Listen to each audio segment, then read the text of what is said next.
Vasudevaya.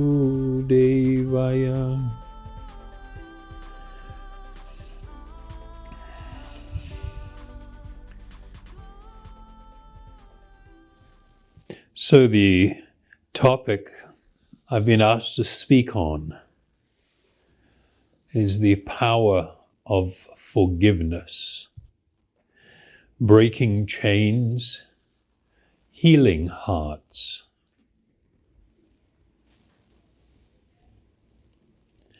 I think everybody at different times in their life have experienced being let down by someone, I guess, or hurt, or have been wronged by someone.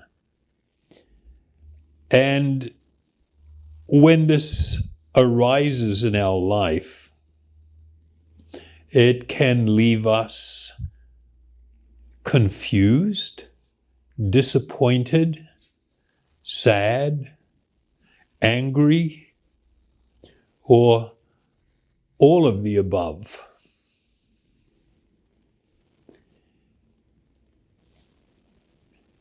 Tonight, whenever we have these conversations, the spiritual perspective and the encouragement to adopt a more spiritual outlook on life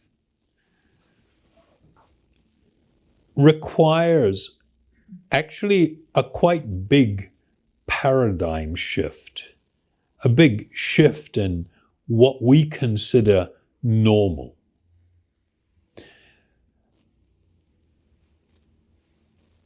And for many of us, that is quite challenging. And it's not a bad thing to be challenged. It's mostly a really good thing to be challenged. In the title, I kind of like the title that was given to me, particularly the second part, breaking chains and healing hearts. And it's sort of like, whoa, that sounds like a pretty heavy kind of way to frame things. Breaking chains. So being chained up really implies being enslaved.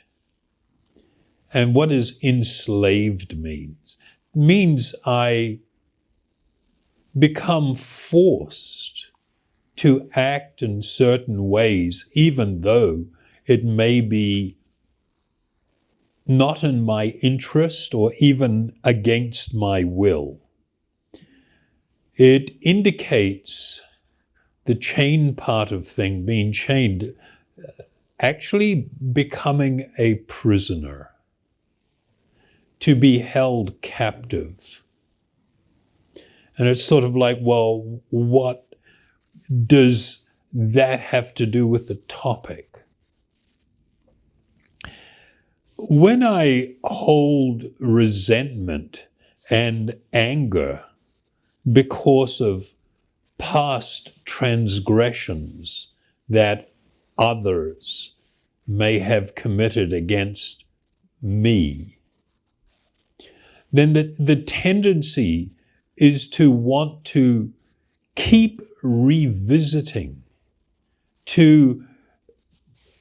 our life becomes shaped by these kinds of experiences and events.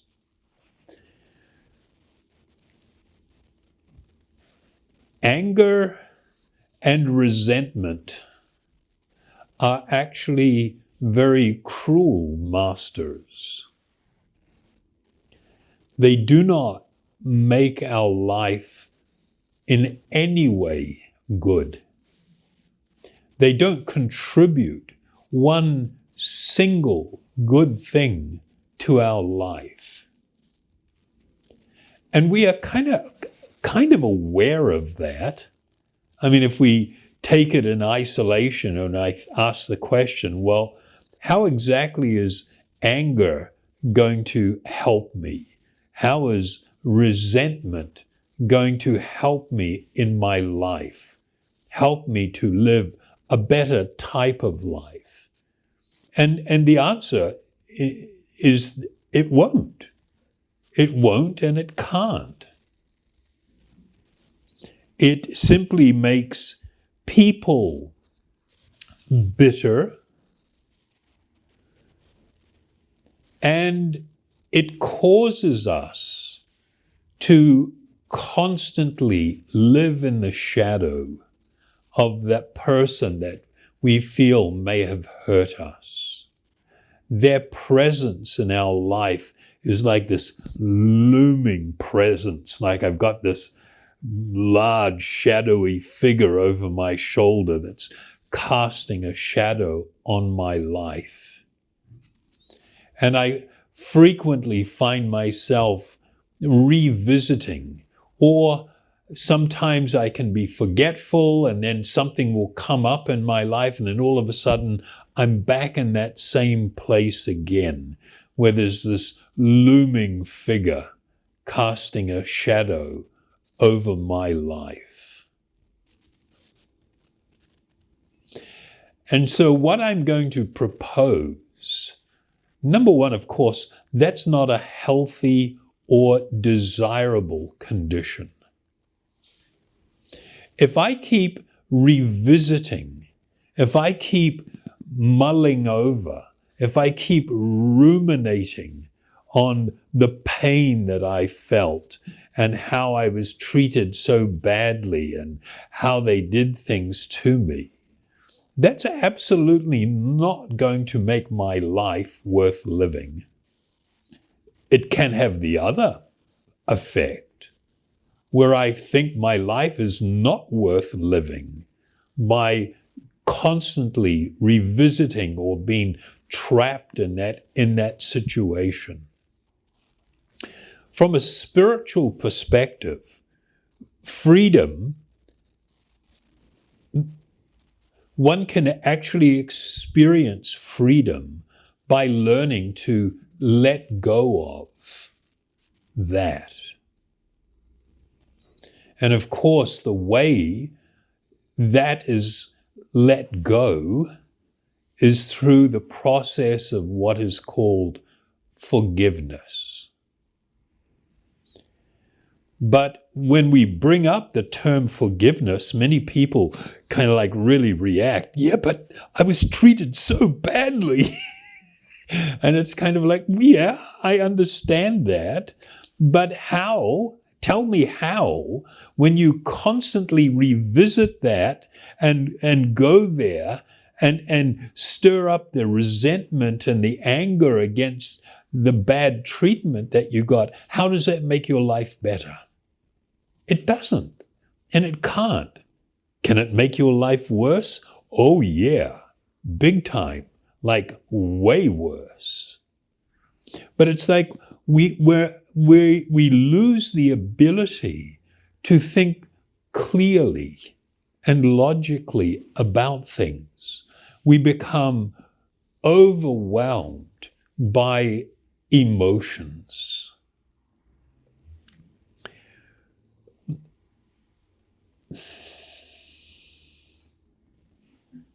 And unfortunately, when we have been deeply hurt, we often begin to cultivate a feeling that we want to see this other person suffer. That I want to see them hurt also for what they did to me. I want to see them really suffer. And it's kind of like, oh my gods, this is a really bad state of things. If they were to suffer, it doesn't change anything. It doesn't change what has happened. It doesn't change how you're going to think about something. But because we may want to see somebody suffer, there is a tendency to really want to hang on to your anger and not let it go, to really hang on to it. In the Vedic texts, and I'm specifically thinking right now of one verse from the Bhagavad Gita, where it describes anger as a gateway to hell.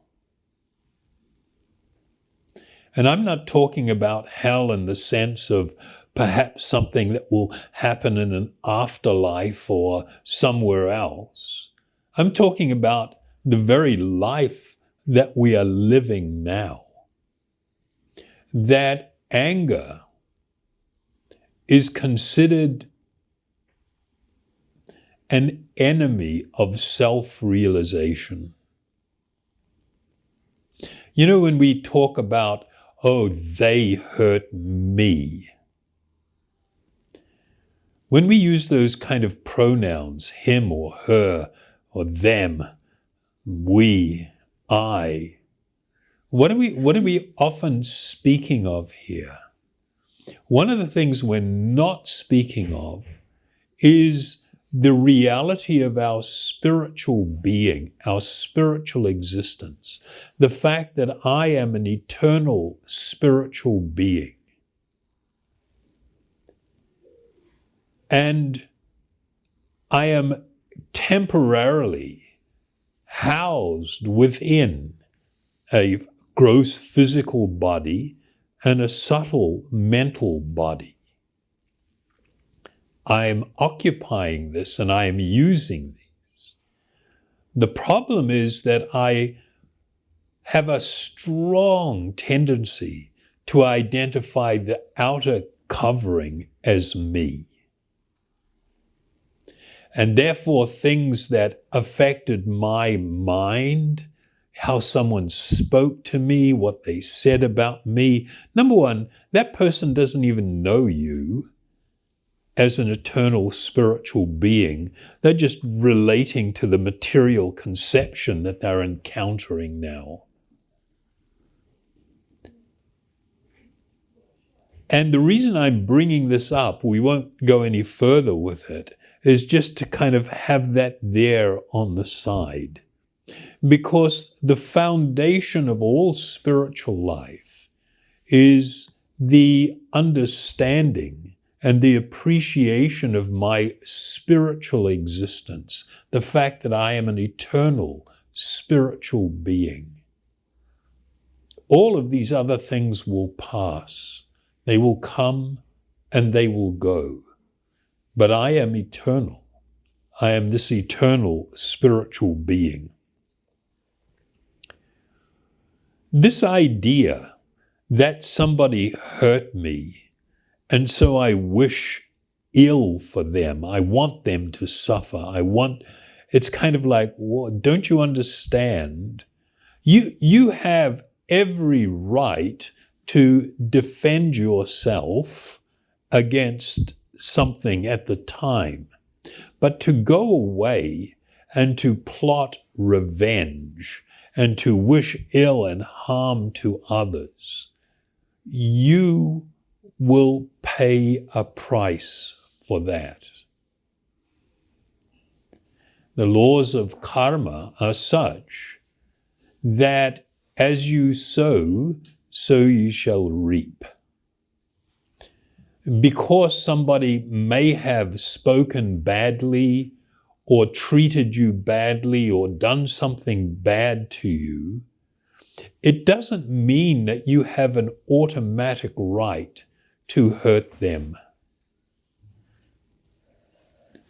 It doesn't mean what they did wasn't wrong. No, it was gravely wrong, and they will pay a price for that. But if I am in the aftermath of something revisiting that and then plotting how I'm going to cause pain and suffering for somebody else, that's a really bad place to be. You will never find peace and happiness if you are thinking about, for whatever reason, hurting someone else or moving to hurt them. And I've already, prefaced that on the reality that you can defend yourself at the time of an attack, physical or verbal or whatever, but to separately plot revenge and retaliation is bad for you, is harmful for you, and will make it so that you cannot come to experience true peacefulness and happiness. So one of the big problems that most people have in life, they don't really have a clear and noble goal. We are encouraged, that our goal should be to try and exploit others for my happiness. That's a pretty heavy statement, but there is an air of reality to it. That I should be consuming as many things as I can, getting as much money as I can, and I just live a life of greedy consumption that's absolutely purposeless. And in the process of doing that, I build relationships that I hope to exploit for my happiness. And I use exploit carefully there. It doesn't have to be that somebody is plotting evil, but when I become demanding of others to make me happy, not good. Not the right way to live. If, as a result of somebody treating me badly or hurting me, I hold on to resentment and anger, feeling it's justified, I need to understand when I do that, it separates me from God. It separates me from any higher spiritual reality. It separates me from what is beautiful and eternal and peaceful. And so, wow, that's a quandary. Some people just become so overwhelmed in their anger and disappointment that they don't care if I get hurt by doing this. I want to make sure they get hurt. And it's like, what happened to you? That's a terrible way to live in that space. And it comes about by not having actually noble and truthful and good goals and purposes in your life. From a spiritual perspective, the human life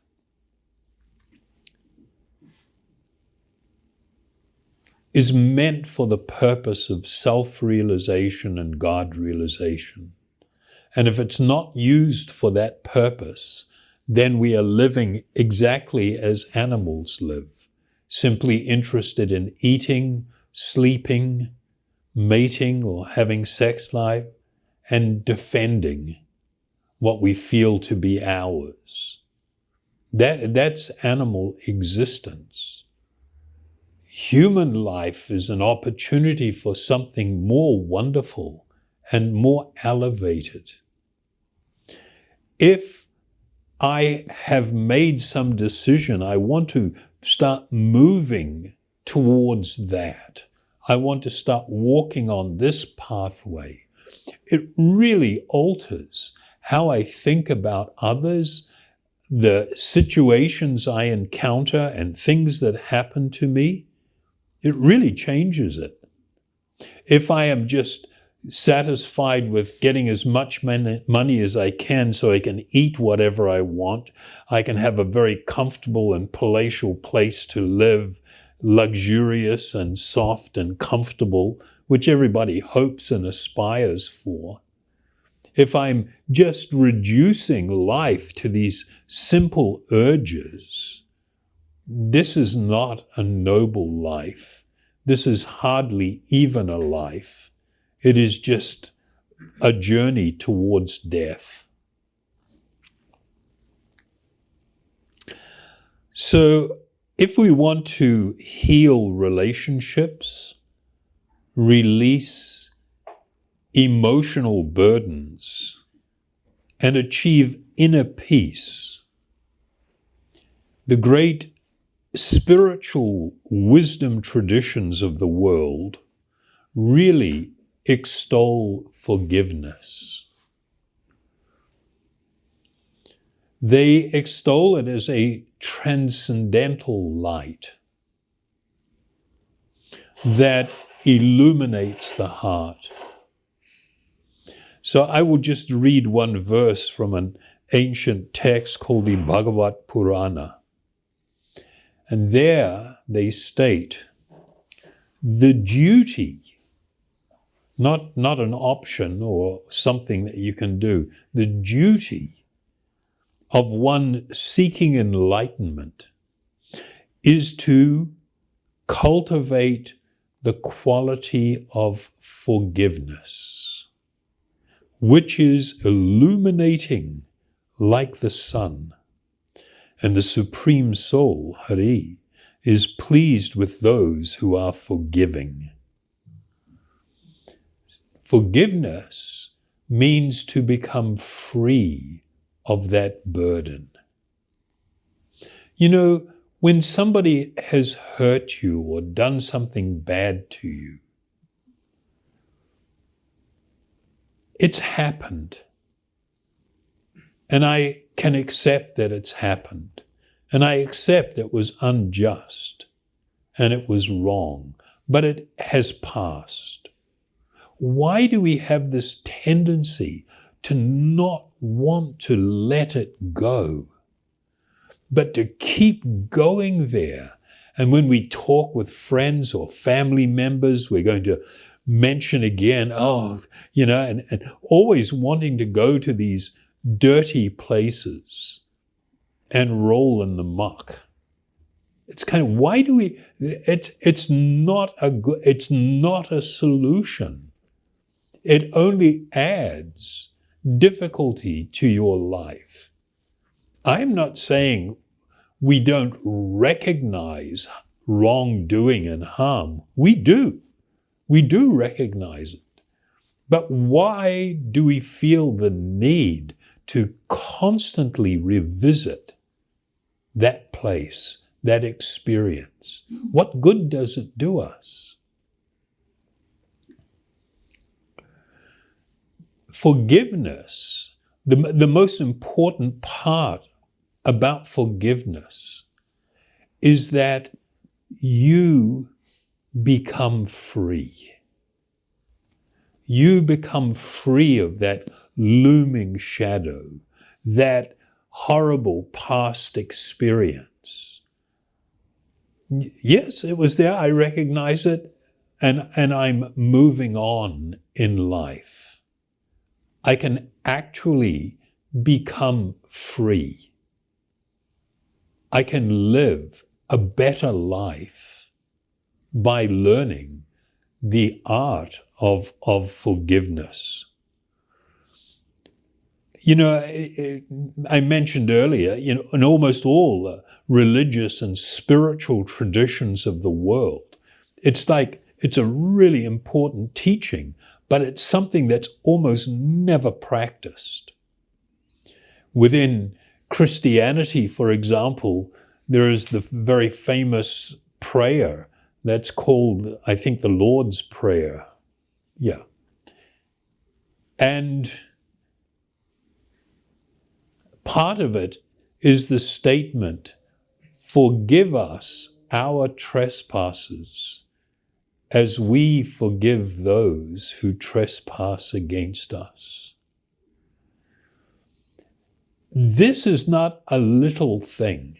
This is like a really big deal that it is mentioned in the way it was mentioned. And I'm not promoting a so-called religion or religious point of view. This is a fundamental truth and a spiritual reality.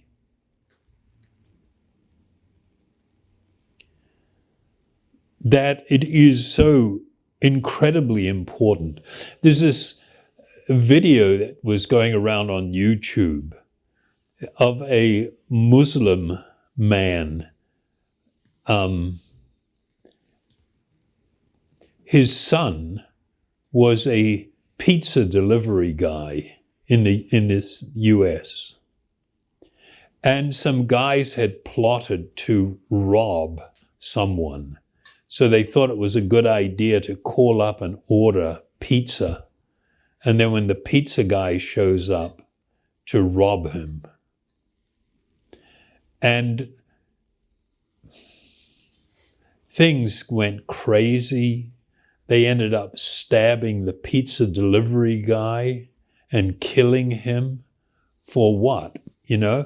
Probably $150 or something. It was just like this senseless and stupid murder. And there's in this YouTube a scene from the courtroom where the guy that did the murder is in the dock and he's about to be sentenced.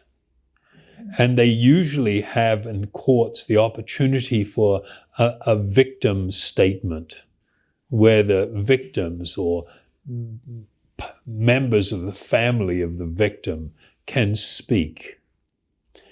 And so they asked the father did he want to say anything?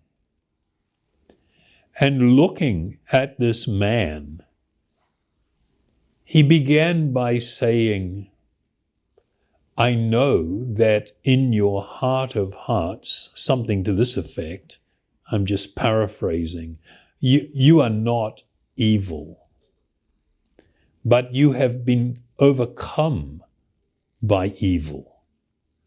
But you yourself are not evil.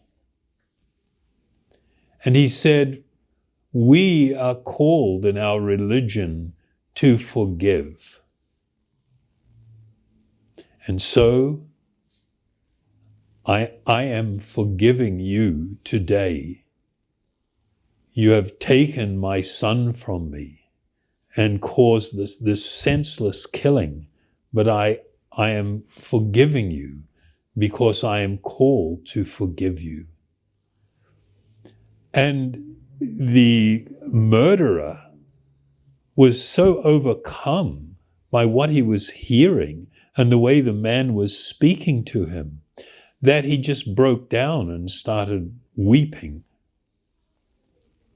So you've gone from a position where a bunch of guys are getting together and probably for buy some drugs or alcohol or whatever it was, they hatch this plan, they end up killing this guy. It's not like they're not guilty. It's not like they're not deserving of punishment.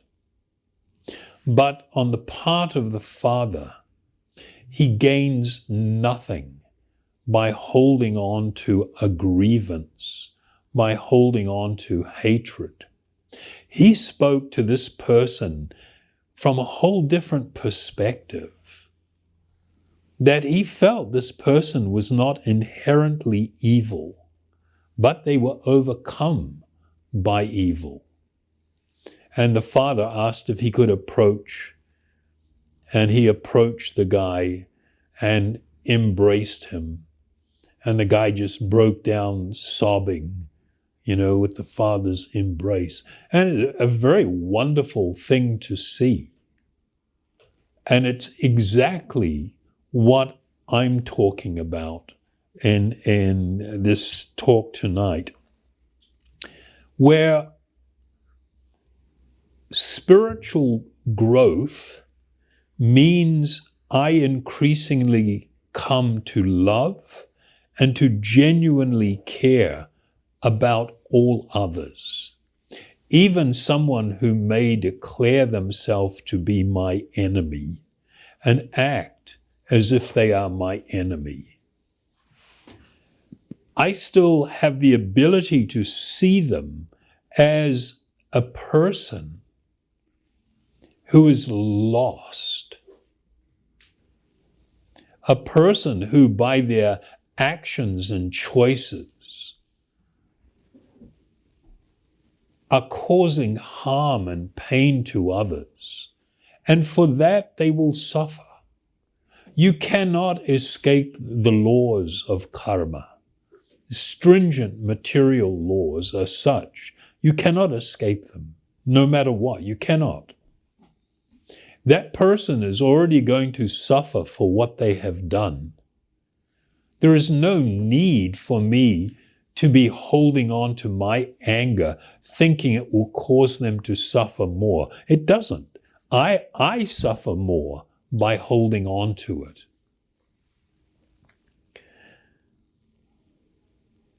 So this great tradition, this spiritual tradition that's practically been lost, where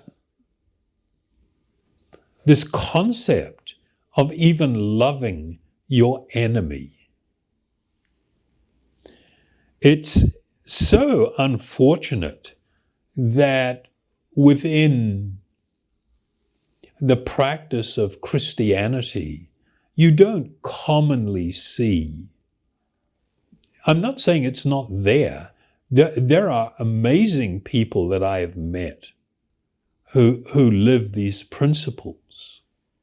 But I'm going to read two verses. One of them is from the New Testament, and the other one is from an ancient text called the Bhagavad Purana. So from this verse, you have heard that it has been said that thou shalt love thy neighbor and hate thy enemy. But I say unto you, love your enemies, bless them that curse you, do good to them that hate you, and pray for them which despitefully use you and persecute you. And it's just like, whoa, what a heavy thing to ask from us. If we only look at it superficially and don't actually understand the spiritual importance of this dictate, then we really miss an amazing opportunity for a wonderful life. So reading from the ancient Bhagavad Purana, which was first committed to writing 5,000 years ago, but it's way more ancient than that. And it talks about, it uses a term, the sadhu, which means like a saintly person. And sometimes people think of saints as, if we embrace the idea at all, as some obscure, distant figure or whatever. But in the Vedic teachings, they talked about everyday people that lived a spiritual life as being saintly. It says, a saintly person is merciful and never injures others. Even if others are aggressive, he is tolerant and forgiving towards all living entities. His strength and meaning in life comes from the truth itself. He is free from all envy and jealousy, and his mind is equal in material happiness and distress, and thus he dedicates his time to working for the welfare of all others. And of course, that possibility only manifests or occurs when a person is growing in their embrace of the reality that I am an eternal spiritual being. This body is a temporary thing. I am temporarily housed in this. That place I call my home is not my home. I'm just going to be living there for a while. I'm a transient. I'm passing through. And I should be more interested in my eternal welfare than the focus of some transitory and impermanent thing that's going on in my life, that at the end of the day is not really that big a deal. While I'm in it, it may seem like overwhelming, but in hindsight, 20, 30 years down the road, it's kind of like, well, it was a shame that happened, and we can shrug and move on. The wonderful, and I've mentioned this before, the wonderful serenity prayer really speaks to this and guides us how to deal with these great challenges that come up in life. And the first part, it's only 3 lines. The first line is, grant me the serenity to accept those things I cannot change. There's so many ways we can look at that and discuss it. But here, in relation to somebody causing me harm, speaking badly, acting badly, doing something that causes me pain and distress, can I change that? The answer is no. It has already happened. You can't turn back the clock. You can't. It's done. The only thing that I can change about it is how it's going to affect me, what it's going to do to me in my life going forward, and my decision making and everything. You can only be, when something terrible happens, it's so easy for the mind to get so disturbed. And it's like it's caught up in this ocean of turmoil and pain and anger and resentment and, all this kind of stuff. That mind, number one, is not you. You are the eternal spiritual being. You can step back from your mind. And how do I gain, in this instance, how do I gain the serenity? Well, the serenity is going to come from the recognition that I am an eternal spiritual being. The words or actions of this person may affect me, but I don't have to let that rule my life. And I can also look upon that person, and actually the reality is, for what they have done and the suffering they have caused, they will experience the same. When that will happen, we cannot say, but it will happen.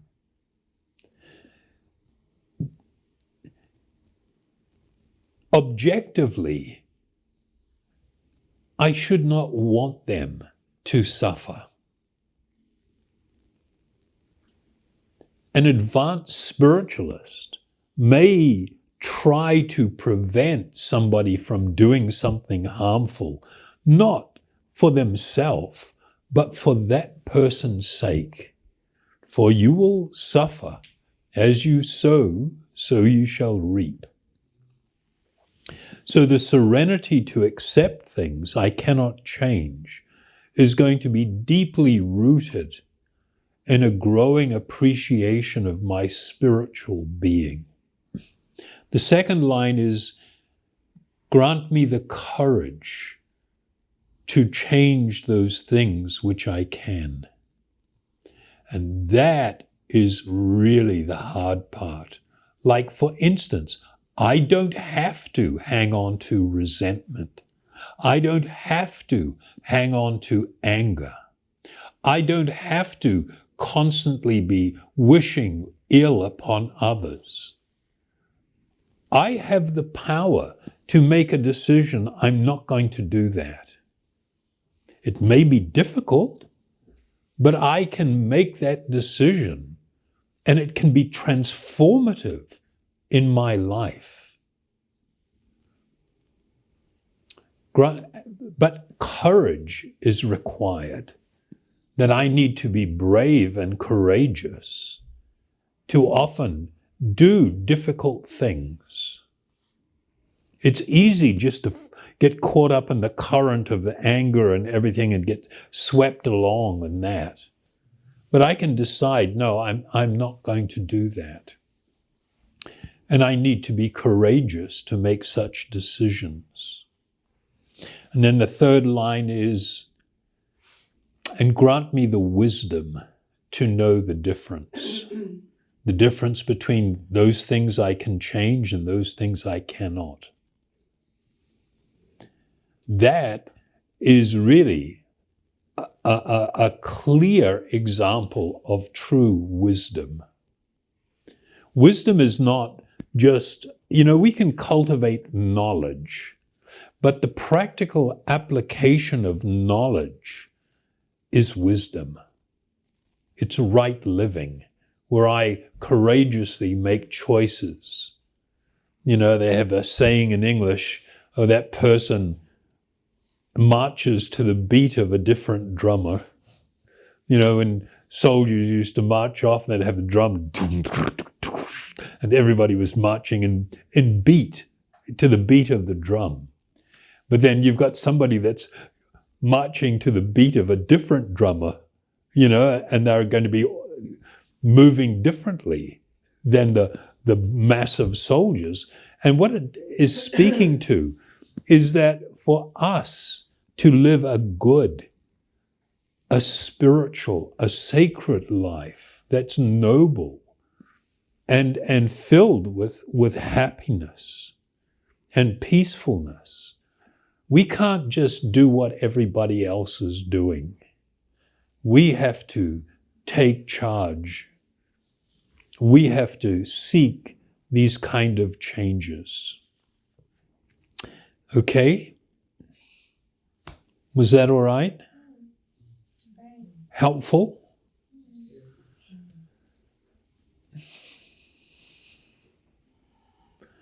It's a wonderful and big subject.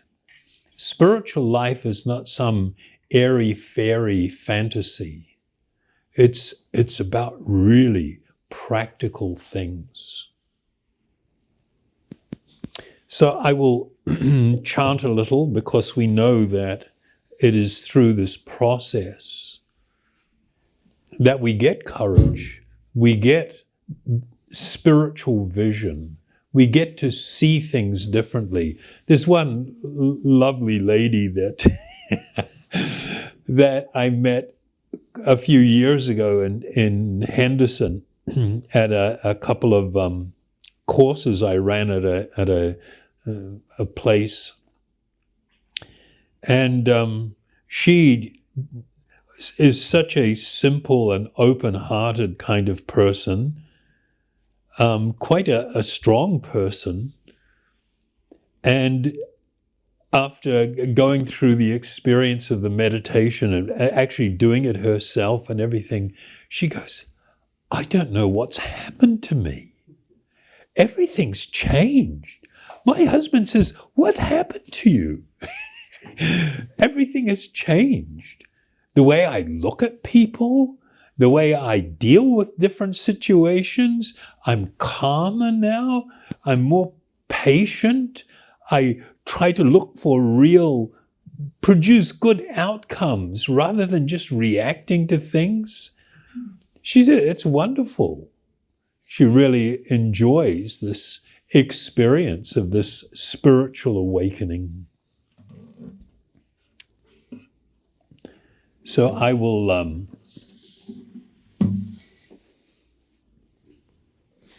chant this mantra here, Gopala Govinda Rama, Madana Mohana.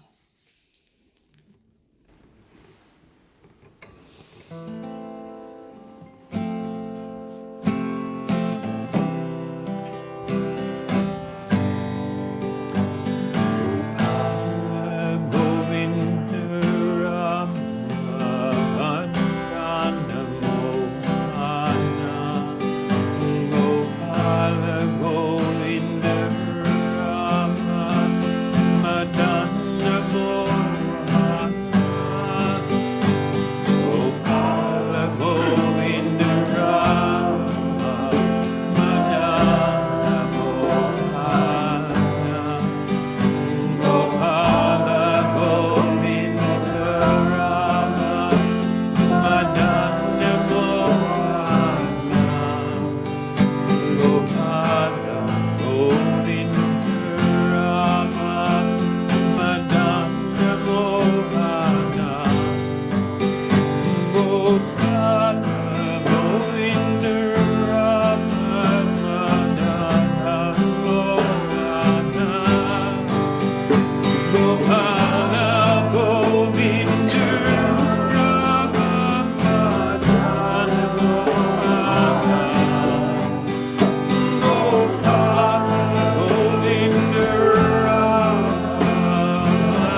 Haribol.